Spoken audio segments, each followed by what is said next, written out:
Welcome to Friday Night Lights on Fox 12 Oregon, presented by Pacific Office Automation.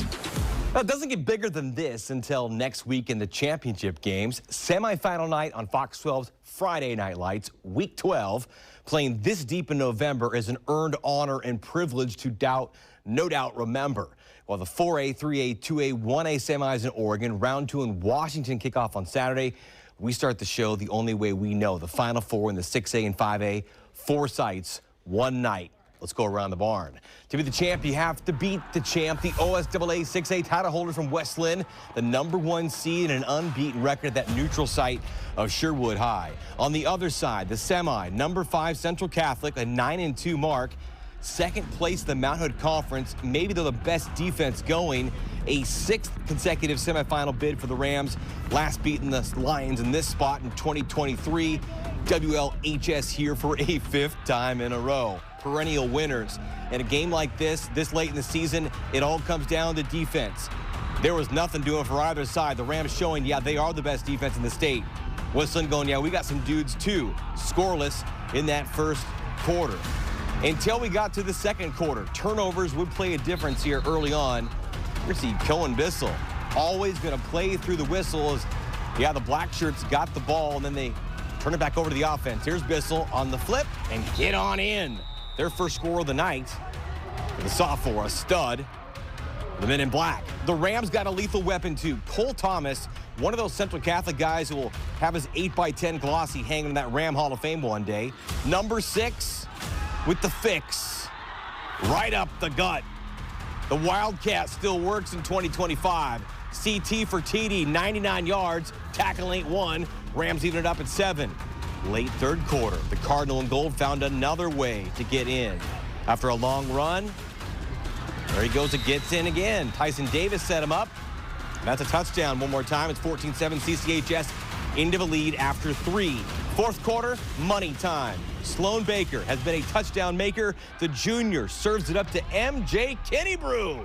Right in front of my guy, Brandon. That'll do. 20-yard game-time score. Senior captain owns it right there. It's 14-14. Less than 12 minutes of play. 3 minutes left now. Pulse check. Robbie Long, as cool as they come. The 6'4" senior slings the fellow class of 26 star Davion Curtis. Play of the night. Lays out for 6 from 32 yards. 21-14 Central Catholic. Under a minute to go. West Linn would have 4th and goal at the half-yard line. They came all the way about 73.5 yards, knocking on the door to tie the score and go to overtime. This one's going to haunt them, though. The fundamentals of snapping the football is a chore in itself. That's a loose ball and a fumble, and Central Catholic takes over. They would sit on it, and they would win it. There will be a new champion in 6A. Central Catholic survives. 21-14. Tough way to take a first loss of the season for West Linn. And the final game as head coach for John Eagles, he calls it a career. Great run it was. The Rams get back to Black Friday for 6A final time in Oregon. And there's something special about football Thanksgiving. Yeah! Our defense is crazy. Our defense is the best in the state. Our coaching staff, we couldn't be here without them. So what's next, guys? State championship. Trying to go get a ring. Yeah, we're getting a ring. It's whoever we play, but, we're just going to go out there and have fun, do our thing, and see where that ends up. Wild marching back that state championship on Black Friday. They practice on Thanksgiving for that big blue trophy, Hillsborough Stadium. That'll be a big game. So was this game. Fox 12's Craig Burnback live at Hillsborough Stadium for the 3 versus 2 matchup in 6A. Nelson Craig in its 5th season made a first ever semi. Lake Oswego, the runner-up to West Linn last November. And now, Craig, what will they remember this time out? Well, Nick, both teams are going to remember a terrific season. But tonight we had a little bit of the old school versus new school thing going on. And the perennial power, Lakeo, they made it clear they weren't ready to let Nelson, the new kids on the block, end their season. As Steve Corey's team played a nearly picture-perfect first half. The Lakeo Lakers made sure that the Nelson Hawks had trouble taking flight tonight. Lakeo, they got off to an electric start. On their opening possession, they go right down the field. Here's LaMarcus Bell. He's going to break some hearts, break some tackles, bring on a little something, something. He's in from 17 yards out, and it was 7-0 in a flash. It's 14-zip when Wazoo-bound Hudson Curlin's going to get gone. This guy can fly. He's in from 73 yards out to make it 21-zip. Then it was time to ring the bell again. After his spectacular touchdown run was called back for a hurdling penalty, Bell finds his way in from the 5, and it was 28-0 Laco at the break. Second half, Nelson tries to get back in it as Danny Leary is going deep to Malachi Darlington, and the Hawks are finally on the board with 6. But Lake Oswego's defense would not break. That's Cole Callahan with the interception off the deflection, and Lake O, they're headed to the state championship game with the 31-12 victory.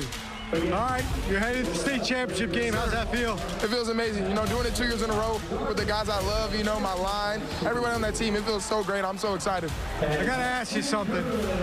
The touchdown that got called back when you hurdled, did you know that you couldn't hurdle? I mean, I genuinely thought I stepped out of bounds, but that was my goal to step out of bounds, stop the clock, but they called me in, so I guess it's a hurdle. But, you know, I just doing what I do, you know. What are you thinking about playing Central Catholic next week? I mean, I'm excited. We played them early on the season. We beat them, but that don't mean nothing. Teams get better as the season goes on. As you saw tonight, they beat Westland. We lost to Westland, so, you know, we just got to go into the game knowing that we got to come out, no matter if we beat them before, we got to come out hard and punch them in the mouth. Now, Bell's touchdown run that was called back for a penalty might have been the best play I saw all season. Just a clarification, in the state of Oregon at the high school level, if you hurdle a guy, it's a penalty. Now, it didn't end up hurting Lake O as they win, and yep, they're going to play Central Catholic, a team they beat earlier this season, 21-0. Live from Hillsborough Stadium, Craig Burnback, Friday Night Lights. Yeah, Craig, it's one of those plays where you really got to be crafty. It's so good, you got to get on the show. Central Catholic, Lake Oswego, Friday, 12:30 kickoff in Hillsborough, right there in that place, Craig. We appreciate your work this season. We brought you out of local TV retirement. You got a day job, you got a family, yet you love this kind of stuff, as we all do.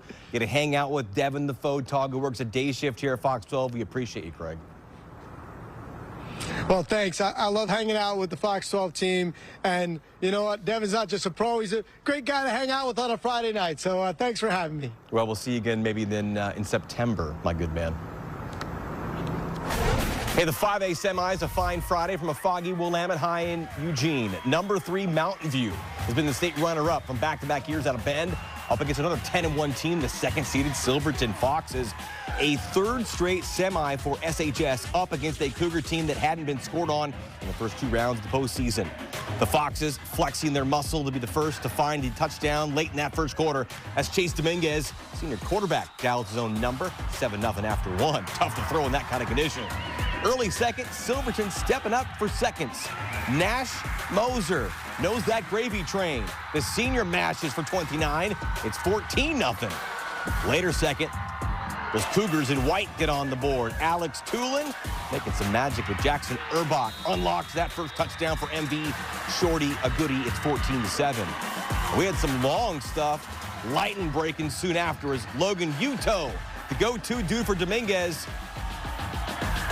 break on through to the other side of those Cougars and, yeah, maintain possession. 85-yard strike for Silverton, 21-7 for those Foxes. Prior to halftime, the Cougs would get one back, scoring as the clock would expire. That trusted duo, Tulin, Urbach, connecting as the buzzer beater, 21-14, scored halftime. Third quarter, though, those Mid-Valley strong guys did it again.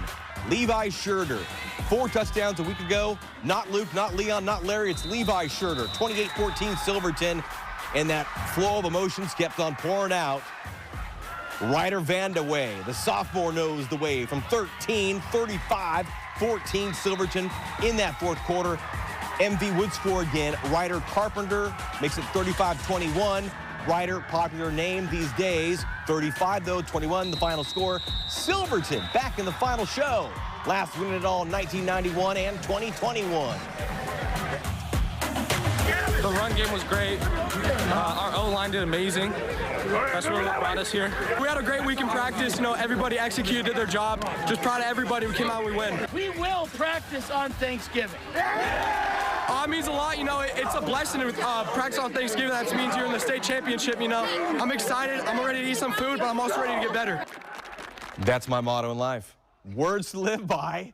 Those Foxes make the final, which is 7 days away. But who will they play? Watch what you eat on the night before, boys. The other 5A semi from the neutral side of Willamette University in Salem. Unbeaten #1 Summit on the road from Bend. An 11-0 record for the first time in program history. 13-seeded Churchill up from Eugene after upsetting Lebanon and Thurston. Lancers hadn't been this deep since 2013. Churchill, a little bit of a Cinderella. The glass slipper still fit in the first. Lucas Ganson, that's their quarterback in white. And, you know, that fog's tough to throw, but you can still do it sometimes. Ganson and Mikey Johnson connect on a big ball. And then from there, it's Lucas Babbitt, like a rabbit to the woods. Churchill chomps it up for the opening score at 6-0. Second quarter, Summit shook it up. Andrew Guthrie sends it with priority mail to Connor Connolly. How do you find that ball? But he did. From there, it's Jude Anderson, the senior. Fleet of foot.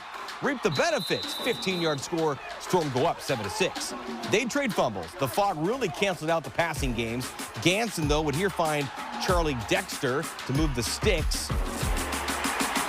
The Lancers in white. Great job of my guy Andrew getting able to shoot some football on a night like that. Churchill would then ground and pound again. Ganson again, dancing in. 12-7 Lancers with 2 quarters to play to go. That second half, though, a quick Summit stop and a big old Summit punt return set up Jude Anderson, their #1, his second score, and the lead 14-12. Later third, Summit on the doorstep again on 4th down. You feed the guy you know so well, their #1, Jude, the TD hat trick before the 4th. More importantly, they were up 21-12. Boys from Bend don't break either. Corbin Hyatt's kids have seen Jude Anderson do this all fall long. 5'7", 180. How about 35 carries, 171 yards, and 4 scores? 28-14 the final. The Storm made the quarters a year ago. Semis in 23. Won it all in 22. Now they're right back in that 5A final in 2025. I mean, that last one, it was a grind. I got tired all the way through it, but we just kept pushing, and we got into the end zone. But we didn't have to do anything exceptional, okay? It's who we are as a team, how we play as a team, okay? It wasn't, we didn't come up with new schemes and stuff like that. It is, we were bigger, tougher. Yeah. Okay? Yeah. 1, 2, 3, 4, 5, 6. Summit and Silverton Friday for the 5A crown with a 5 p.m. kickoff from Hillsborough Stadium right after that 6A game, which is at 12:30. A championship was earned on this night, the OSWA 6A Columbia Cup, the secondary bracket. South Medford and Sandy were just on the outside of that big bracket, played for the Cup in Cottage Grove. Number 18 Panthers, number 17 Pioneers, the top 2 seeds in that consolation bracket, allowing those mid-seeded teams something to still compete for. It's okay, it's all right, they like it. And after finishing second in that second tier the past 2 years, South Medford gets it done, 14-7. They had a 14-0 lead at halftime. Sandy's lone score came late in that third quarter. Semifinal weekend continues in Oregon tomorrow, as well as the second round in Washington. We put the high school spotlight on a senior leader from the small town of Jervis as the 3A Cougars continue to turn back the clock.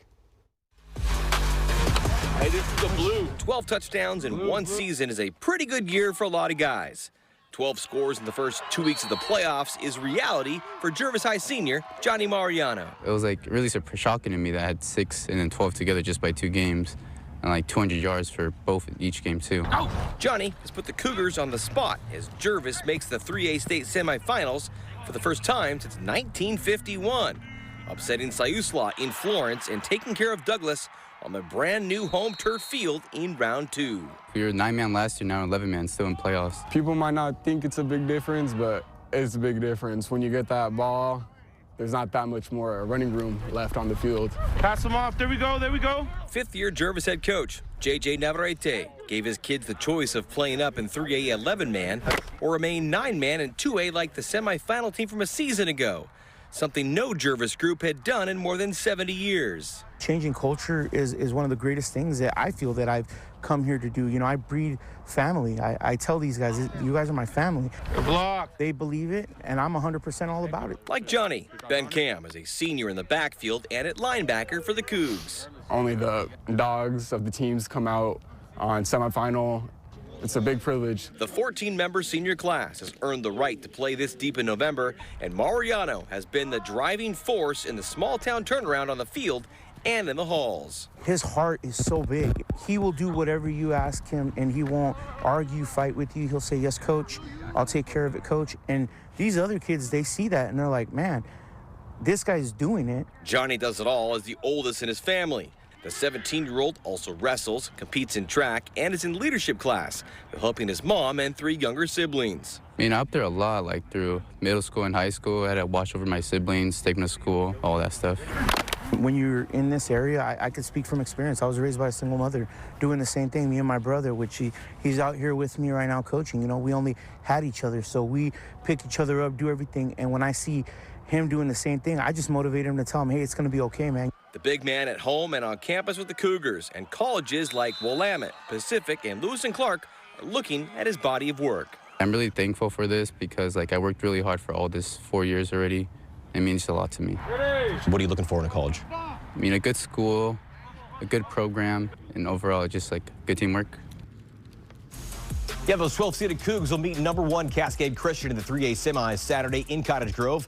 If you know a student athlete or a team is observing some time in some Fox 12 Spotlight, well, reach out. Let me know who we should feature next this winter, this spring. We do this thing all year long.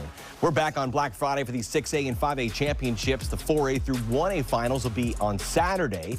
The champs crowned in Washington that first weekend in December. We thank you all for tuning in all season long. This show is a no-go without the collective efforts of everybody involved. Our ace editor, Michael Kersey, a man who takes all the feeds from all of our crews in the field at seemingly the same time, never misses a beat though. Our ace photogs, of course, always willing to pick up a few extra hours after their day shifts or move their shifts to get to film the kids making the plays. The heat, the rain, layering up. Kevin, Devin, Gino, Liam, Brandon, Andrew, Eric, Zach, even Tad a time or two this fall. Ryan filled in that score ticker below every Friday, even though he gets up before the crack of dawn to produce our outdoor GPS show. Gordon rocking the music beds and always having it dialed in that director's chair. Z, Joey, Courtney working the dial and teleprompter to keep up with my mouth and the video in front of my face. Oftentimes, you see it the first time when I do as well. What a run. There's just one more thing to do. Claim some championships. We'll see you next time on Fox 12's Friday Night Lights.